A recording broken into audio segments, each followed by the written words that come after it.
ATL Day Ones, part of Locked On Sports Atlanta. And it starts now.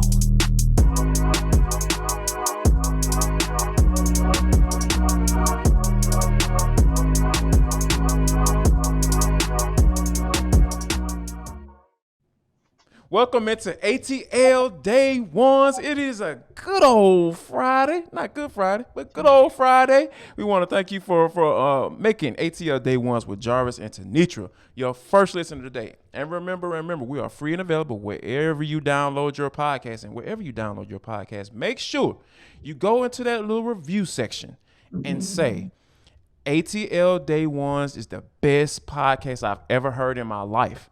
And guess what? You won't be lying, because we don't like liars. This is how we get down. We be giving y'all the good stuff each and every day, Monday through Friday. That's just how we are right here on Locked On Sports Atlanta. But coming up today, have we figured out what John Collins' true value is? We'll tell you who has had the biggest impact for the Atlanta Braves. And last but not least, in the Florida culture, are the Atlanta Dream living the dream? We'll talk about all that on today's show. But first, we got to jump into Atlanta Hawks. Falcons. The Atlanta Hawks general manager Landry Fields spoke to the Hawks flagship station yesterday, and he had some very interesting comments to Tenitra, Batiste. And one of the first things that stood out to me was when he was asked about Kevin Durant. Yes. He said, everybody is interested, and everybody is trying to figure out a package to bring Mr. the Slim Reaper down to the city. Yes. I love it, because that's what you want to hear, right? And so I'll just a little snippet of a quote from him. He said, every team's, like you said, in the hunt for Kevin Durant, a guy like that, an all-time great, you have to definitely sit there and figure out how you can get your name in the conversation to acquire a player like that. And that's where I got excited, because he said, to me, that says that they're still out there going after big fish. So the Hawks are still in it. They're still feeling like confident that they're a part of the discussion. And as a Hawks fan, that's all you can ask for. All you can ask for is that the Hawks don't rest on their laurels. Even now, yes, we have DeJounte Murray. Yes, you've got pieces that they put in place, especially in the backup point guard space. Like playing defense. Yeah, exactly. Exactly. And you've got, and speaking of defense, those pieces that they added in the backcourt, really at point guard, but really they can cover the 1 or the 2 spot. Right. He's done a nice job of getting some pieces, but I love that he said, in essence, we are still out there. We're still out there looking aggressively, going in, and we're putting our name in the hat, and let's just see what happens. And I love the fact that he said that. He was like, and we'll just see how it goes. But we definitely, and he used the word definitely, are a part of, that's conversation, just like every other team. And I was like, bet. Hawks fans, you should be excited that there is still an aggressive mood, an aggressive momentum, an aggressive attitude about how the Hawks are approaching free agency. No doubt about it. And, speaking of getting better and trying to get into a better situation so they can be contenders in the Eastern Conference, John Collins' name is a name who's been thrown around seemingly for like the past 2.5, maybe 3 years. Some thought that was going to go down. Those rumors will go away once they re-signed him, but they still there, T. And one of the things that, that kind of came to my mind when I started thinking about, like, okay, you have all of these rumors, right? We know some of them probably have some there are some legs to some of them, right? And he's still on this roster. Yeah. And he has his money. But for Landry Fields mentioned yesterday that he is picking up they've been answering phone calls, meaning one can take that as, you know what? We're not necessarily trying to trade him, but we're trying to, we definitely will take your phone call, give us an offer that can knock our socks off. Right. And the one thing that I've been thinking about, and I think that I really feel like I've come to the conclusion that, I don't want to speak for you, I've come to the conclusion that the Hawks are really starting to see what John Collins' true value is. And I think some of that, now, ego aside, that John Collins may realize that, hey, I'm in a good place. I'm making good money, and I don't want to go anywhere. Exactly. And before I tell you my thoughts on where JC should or should not land, let me tell you about a place that you should land, and that is betonline.net. That's your number one source for all your betting needs, your sports info. You can find all the latest sports developments, league reviews, and news, including Major League Baseball information, over unders. You might want to see what's the over under that JC stays or JC goes.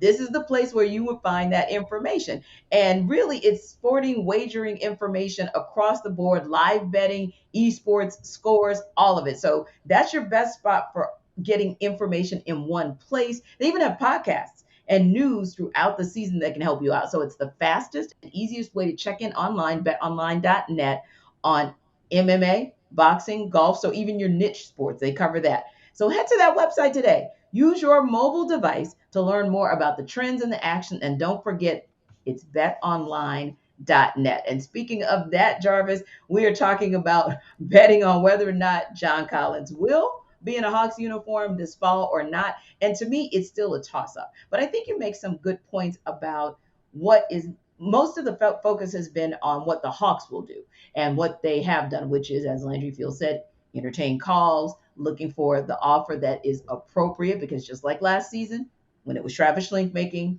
the decision, they never got an offer that they felt comfortable with to let Yep. him go. So the better Mm-hmm. thing to do was retain him. And this season is, to me, is still a 50-50 here as well. Are they Right. going to get a partner who they can or decide not to retain him and release him, or are they going to retain him? The question becomes, what about John Collins? How does he feel now, right? Yeah. Because if they can't trade me because they can't find a partner that will give them what they want, maybe that also speaks to my worth. And maybe I should be out there. Maybe I should be grateful about, how they think about it. I think they've been upfront with him Yeah. about what's been For going sure. on. So people who say, okay, well, if he stays, what is that relationship going to look like? You know what? There was some dusting ups going on last season, Mm-hmm. allegedly, and the season before that, between Trae Young and John Collins. Amazingly, they got past it and put some quality basketball out there, right? So I Right. think if he's retained, when you have a Nate McMillan and you brought in veterans to really kind of stabilize your locker room, I think it'll be fine. I don't think it's irreparable damage by any stretch of the imagination. But if a report that we heard from our friend Chris Kirschner over at The Athletic says that John Collins is out the door, if his camp is saying that he's done here, I think that there is definitely a market for his talent. So I'm still on the fence in terms of where they land. And you know what? And I think that, you make a great point is that, and I think that all depends on what teams are willing to offer versus Yes. what the Hawks want to, do in order to get in return for him. Because Yeah. I think that if they get an offer that they can't refuse, I Hmm. think he's out the door. But if they aren't getting what they feel his value is or what his true value is, he'll be here. And I think they have all the tools necessary to be able to repair that relationship, and they can sell him on, hey, you want to be here, we Yeah. got you got your bread, hey, come on, let's go ahead and win some games, man. Let's get back to this Eastern Conference Finals and prove to all those folks out there what your true value is. So Hmm. I think it's a win-win for the Hawks, to be honest with you. Yeah. Like I said, it's a kind of a tough situation to be in from John Collins on the outside looking in, but this is the professional basketball world Yeah. that we live in, and this is Hmm. exactly what it is. Now, And one more speaking thing, of, Jarvis, I wanted to share mhm, just before, I know we got to move on, but not to talk about it, but just to give Landry Fields just one more shout out, because mhm, when he was asked a point blank question on the flagship station by our own Locked On Sports Atlanta colleague, also Mark Zeno, the question was about Trae Young.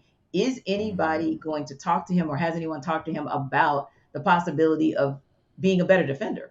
And Landry Fields was very direct about that and said, hey, yeah, we've had some conversation with him. The coaches have, front office, and Trae understands the importance of evolving his game. And you and I have talked about where that evolution needs to be, that you can't right, just sit on 3.7 rebounds a game or sit on less than a steal, averaging a steal a game, and you can't sit on 4 turnovers a game, because that lends itself to you also having to get back on defense and then putting your team in a position to have to, basically get back in transition quickly.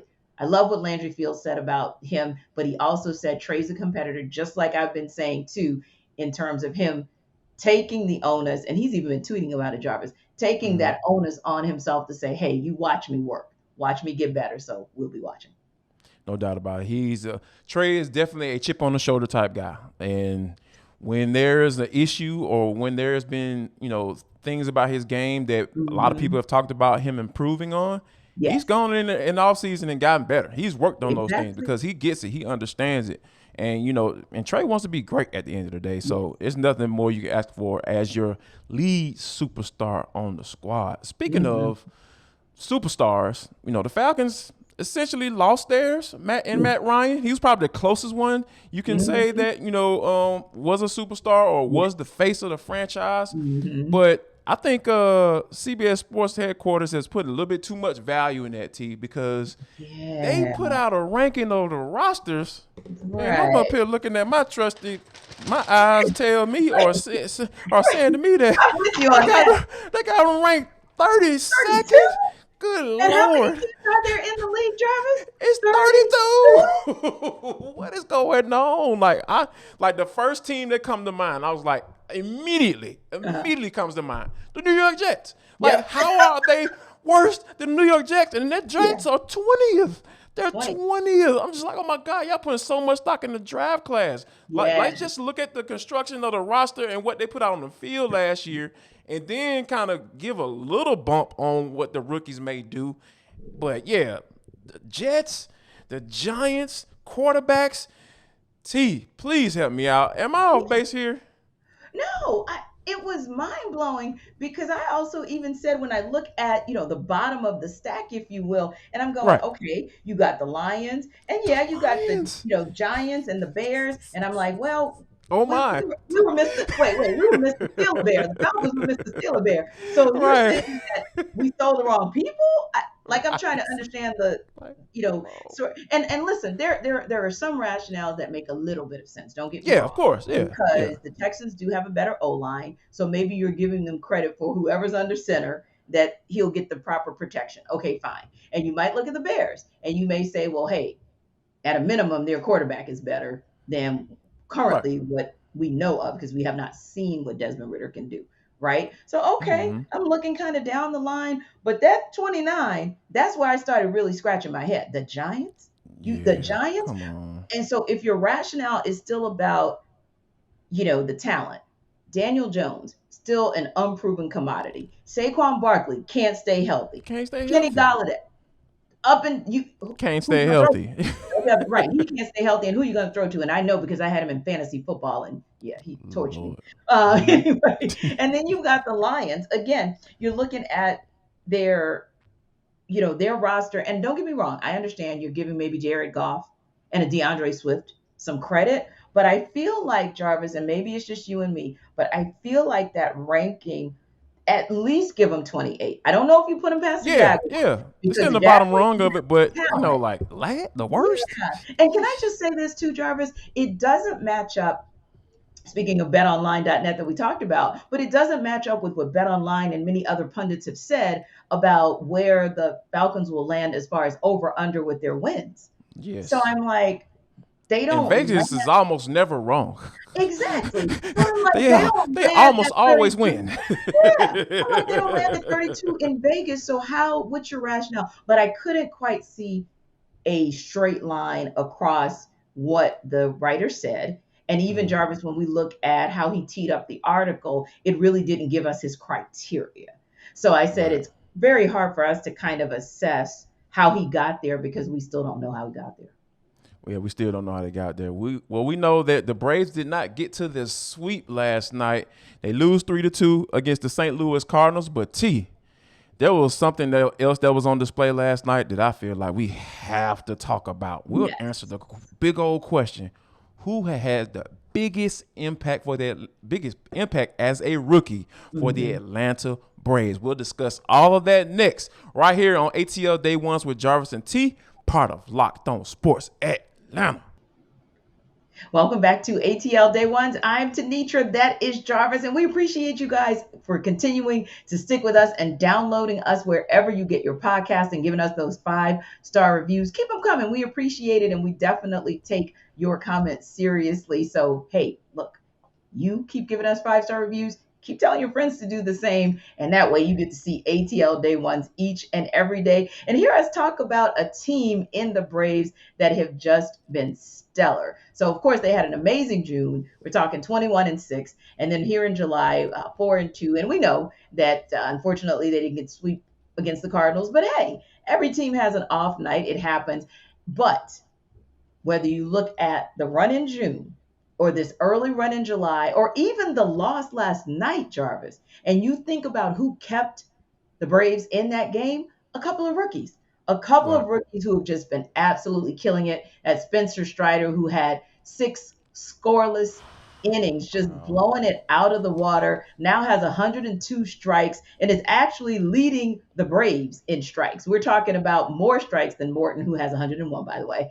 Yeah. We're Yeah. talking more strikes than Wright, who has about 100. And then, of course, there's a bit of a drop off there with Ian Anderson, but Spencer Strider is doing the darn thing.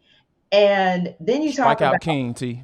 exactly. I'm like, man, this guy has high heat, so he's adding to his arsenal. It's not just about, like he said, it's not just about the velo. It's about getting his slider is amazing, and he's about to put that third pitch in his arsenal. So it's great to Working on see that change up. You getting to there. grow. You getting there. Exactly. Yeah. Mm-hmm. He's about to put that third tool in his tool belt, if you will. So you can make a case for him as that guy for the Braves, and certainly make a case for him to be in the conversation for NL Rookie of the Year. But there's somebody else you can make a case for too, Jarvis, and that is Michael Harris, a guy who jumped from Double A and made all of the case for why that jump came. And he's just really been amazing in his defensive play, but also doing some good things at the plate.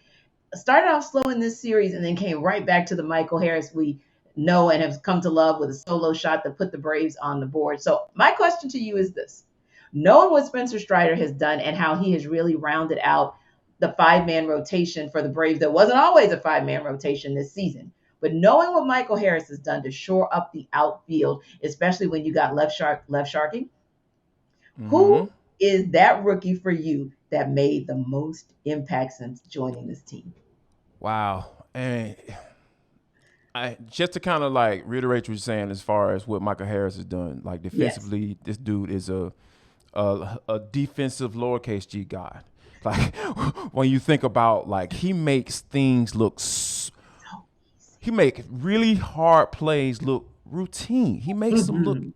easy, like just the little pop flies that would normally when Adam Duvall. No offense against Adam Duvall, Right. if he was out there in center field like he was at the beginning of the year, those plays would potentially fall for hits and Yes. sometimes maybe even doubles when Hmm. he's then able to cut off balls even when they Right. do land in front of him. He's able to Hmm. cut them off before they get to the wall and they can Yes. get that extra base. So it's so much value there. I'm sure there's a Hmm. stat because it's baseball. They have a stat for everything. Right. They probably got stats for guys how many times grab themselves when they step out of the batter's box. We never know.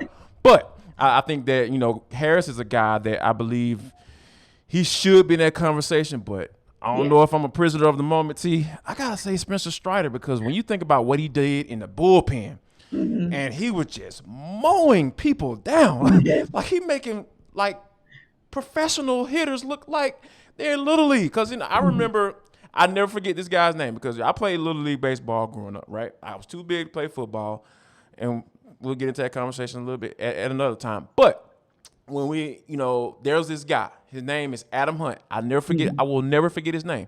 He was a Uh-huh. guy that seems like he was throwing 70 miles per hour in Little League baseball, Right. and people used to stand at the edge of the batter's box and kind of creep up in there when they knew he was on the mound and everything, but it's just so Spencer Strider is that guy. Like Adam Oh, Hunt was yeah. a folk hero to me. Spencer Strider is a folk hero. I'm sitting there Hmm. looking at him standing on the mound, and just his shoes are so big. I'm like, this dude wears like a 19 because you know how when you get cats got big feet.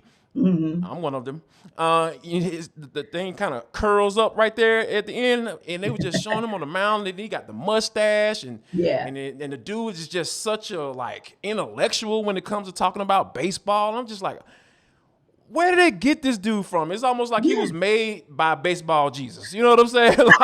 like where did they get this dude from? Right. So it's just so so I say all to say is my answer has to be Spencer Strider when they're talking about like the rookie who's had the most impact because he's done it in the bullpen and he's done it in the starting rotation as well. And he's been pitching well enough to where like if the playoffs were to start today, I might bump him over in front of Ian Anderson, you know, so at least that. So I think that is something that, you know, I would have to go and say that Spencer Strider has been that guy so far. Yeah.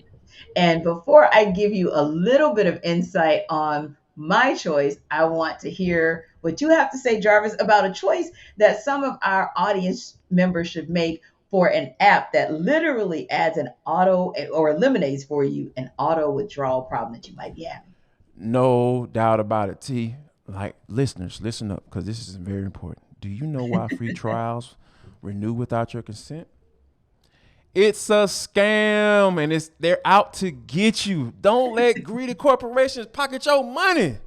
Download TrueBill to take control of your subscriptions, because when you actually think about it, like I was literally just dealing with this yesterday, because there's this company that shall remain nameless, you know, that will remain nameless, excuse me, that has been for the past 3 months have been taking money out of my account for a service I did not authorize.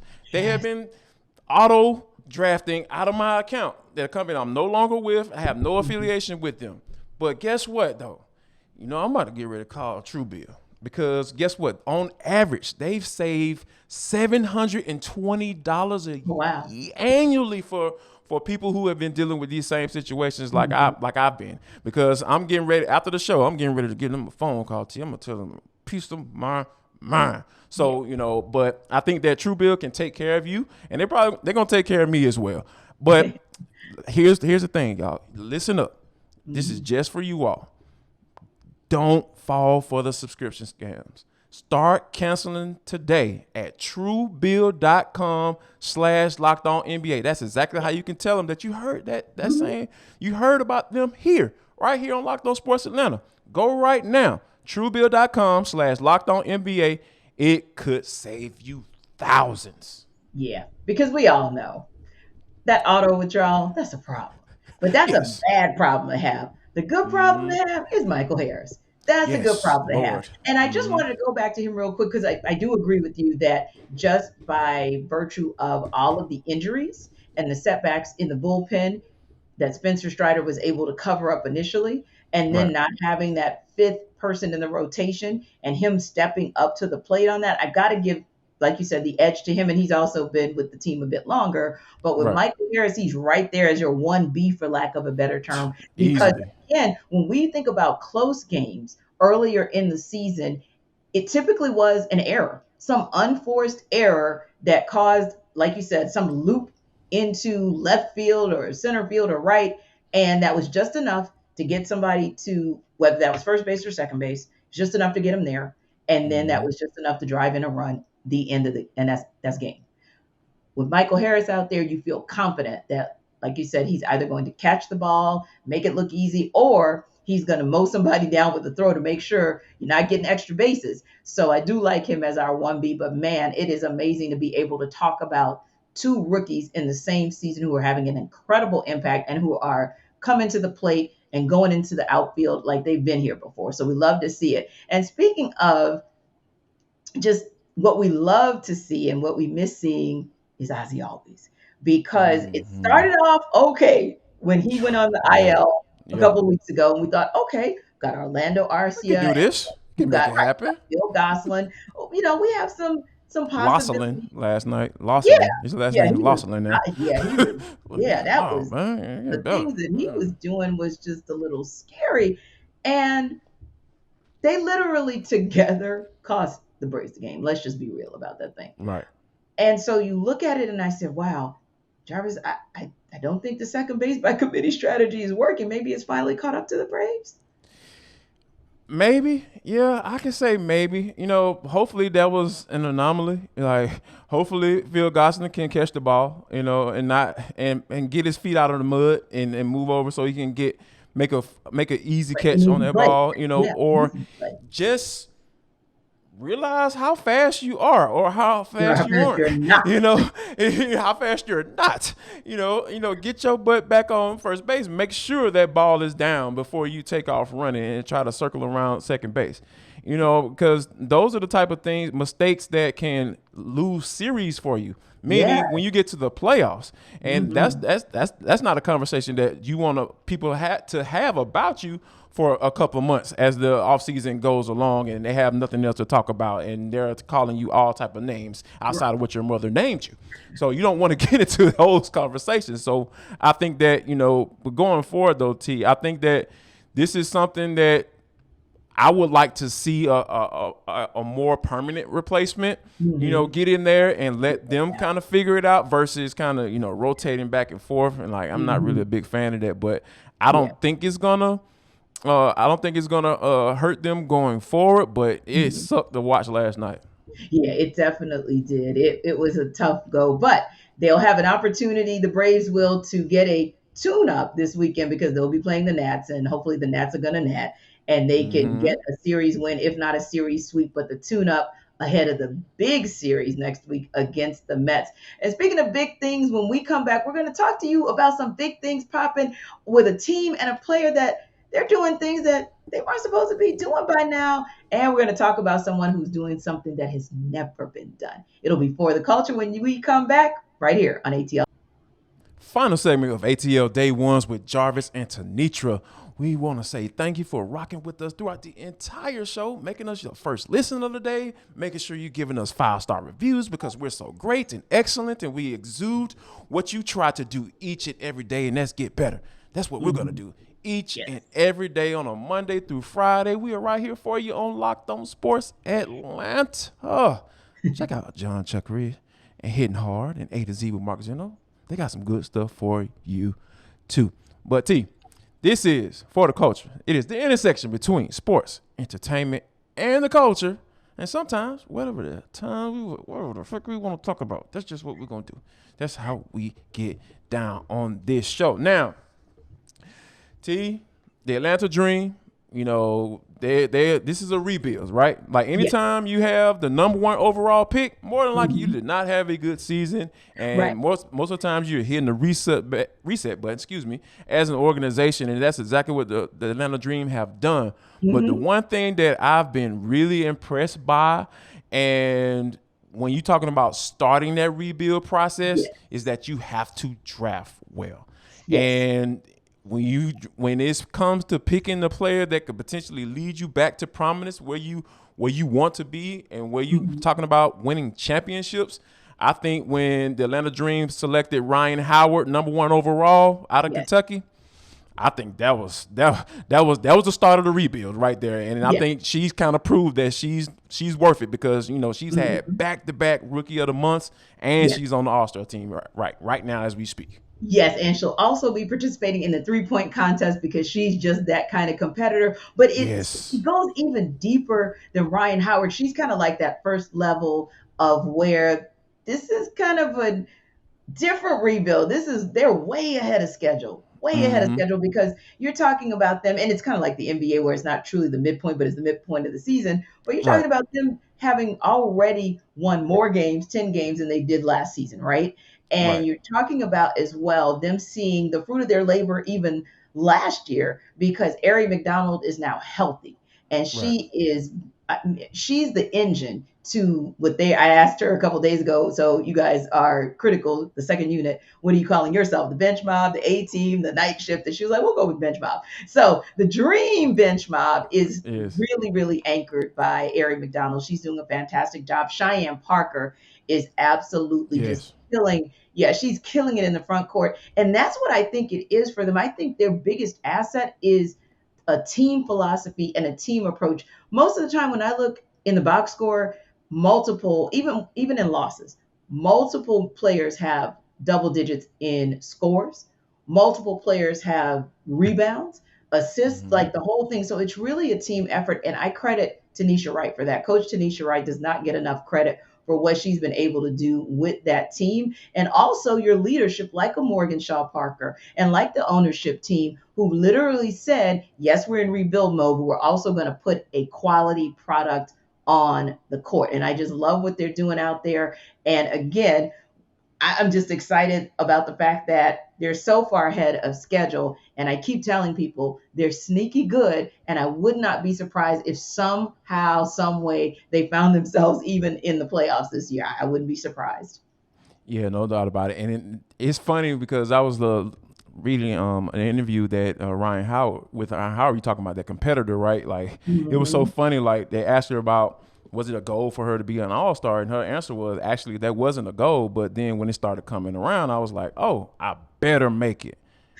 There was so much talk about it, so might as well. Like, Right. the confidence, but still kind of the humbleness kind of mixed in together. And just like you talk about wanting to participate in the three-point contest, I just think that she's just the perfect number one overall pick, right? You know, from a production standpoint, and she has the right demeanor and the way she carries herself. It just seems like the Atlanta Dream got them one, and they're well on their way. Like you said, they're a little bit ahead of schedule, but they're well on their way back to getting exactly where they want to be. And we talk about having a dog in you. Oh, they got several. We always talk about having that dog in you, that killer instinct. They got a couple of them. And you know how they can tell them about how they can get that killer instinct through Coffee AM, though, T. Yes, because you need to have a killer instinct if you are out here in these Atlanta streets in that traffic. Literally. I'm a really safe driver. I consider myself a safe driver, and I almost tagged somebody today, and I was like, oh, and the reason I mention that is because sometimes we all need a pick me up, right? We all need something to help us to stay alert, and that's what all the products from Coffee AM can do. You see, Jarvis has his, I'm still waiting on mine, but I'm going to get mine. And when I get it, I can't wait to tell you guys about it because Jarvis keeps bragging on his coffee side, but I like to brag on the gourmet tea side because I'm excited to see what that product is, especially because many of you guys may know I had to have nasal surgery that kind of also dealt with throat issues. Well, when you're drinking a gourmet tea that's also healthy for you, fresh coffee, fresh tea, all of those things help you to be the best you. And so, again, most of the coffees, they're roasted and shipped either the same day or close to it. That's a plus. They only roast current crop, specialty grade coffee. That's a plus. A huge collection that they get from all over the world. Organic, fair trade, direct trade, doesn't matter. They get it. And don't you always want to have a company that you rock with that represents the well, that's this company because they're local. So why not support someone who's roasting in your own backyard? Want to know more? Go to coffeeam.com/locked on today and take a look at that full menu, coffees, teas, and even gift sets if you want to share it with anyone. Again, it's coffeeam.com/locked on. Use the coupon code locked on. That's going to get you 15% at checkout. Coffee AM is the best small batch roaster in America. And I can't wait one of these days for you guys to drop in the comments how much you love Coffee AM. No doubt about it, because I know I'm already on board. I'm sold. They got me. I'm on it each and every day, T. No doubt about it. Now, before we get out here, we got to talk about Sandra Douglas Morgan. Who is Sandra Douglas Morgan, Jarvis? Sandra Douglas Morgan is the first black team president in the entire NFL. The Las Vegas Raiders make history again, T, by hiring another first. We know Art Shell was the first black. They hired the first black head coach in the Super Bowl era. And Tom Flores was the first Latino, head coach that wanted to win a Super Bowl. So I think that was one thing that I thought that the Raiders have. Mark Davis, the one thing that Mark Davis has gotten right is to continue to, put those names in those first conversations. And I think that the one thing that stood out to me, though, T, as far as Mrs. Morgan, that stood out to me in her press conference, she said that it's no secret that this organization has faced some recent challenges, but I want to be clear. That's how you know a black woman's getting serious. She said, let me be clear. I am not here to sweep anything under the rug or avoid problems or concerns that need to be addressed. I absolutely love it because I know a lot of people think of mine start to go there when they talking about these type of hires, and she's letting everybody know that, hey, I'm here to do a job, and I'm here to do a job very well. Yes, and she spoken like a true attorney, and she really Yes, does Lord. have, yeah, she really does have an incredible background. And she's someone who has been in the Las Vegas community for a number of years, doing some Yeah. great things, being on various boards within the state of Nevada. So she's had a lot of influence there. And yeah, I think that she's level setting because she knows that the league, we talk a lot about what's going on with the Commanders, right? And what's going on with Right. Dan Snyder, but there are pockets, and there have been pockets in the last several years where there have been some dust ups that really make you question either an owner, the ownership, a coach, the coaching staff, etc. And she's setting everything on the table and saying, I'm setting the bar high from day one. And I really love that. And I'm excited about what it is that she'll be able to do.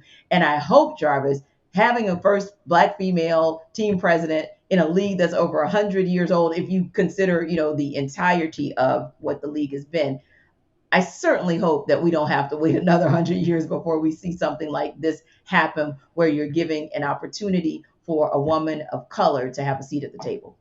No doubt about it. And she talked about not wanting to be the last person. Yes. She's proud of being the first, but definitely don't want to be the last. Yes, indeed, indeed. And so we, speaking of firsts, are the first stop for you on Locked On Sports Atlanta. So stop by each and every day and we'll give you all the ATL sports that you want to talk about, and maybe make your next stop, maybe not your last stop because you can go to all of our spots, but maybe your next stop on a Friday can be Hitting Hard with John Chuckery. So you guys have a safe weekend because it is still hot in Atlanta. Take care of yourselves, and we will see you on Monday. Y'all come back now, you hear?